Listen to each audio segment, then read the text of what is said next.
Di antara ratusan orang, jenazah Imam Besar Masjid Raya Al-Fatah Ambon dimakamkan. Imam Besar Masjid Raya Al-Fatah Ambon, Kiai Haji Raden Rusdi Hasanusi dimakamkan di tempat pemakaman umum atau TPU Mangga 2, Kota Ambon.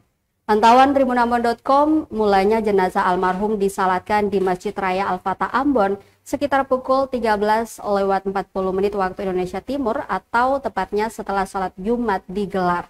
Setelah salat jenazah, rombongan yang terdiri dari ratusan orang ini kemudian mengantar jenazah di TPU Mangga 2. Kemacetan pun tak terhindarkan di sepanjang jalan menuju TPU. Hingga akhirnya jenazah berhasil disemayamkan pada pukul 14.20 waktu Indonesia Timur.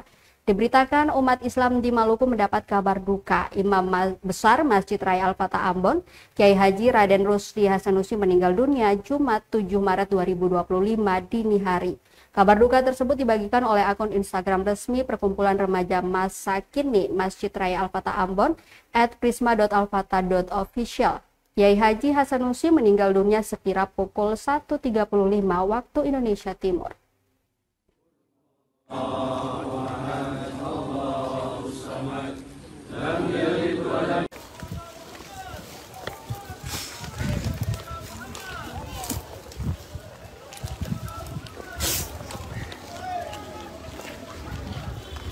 Download Tribun X sekarang, menghadirkan lokal menjadi Indonesia.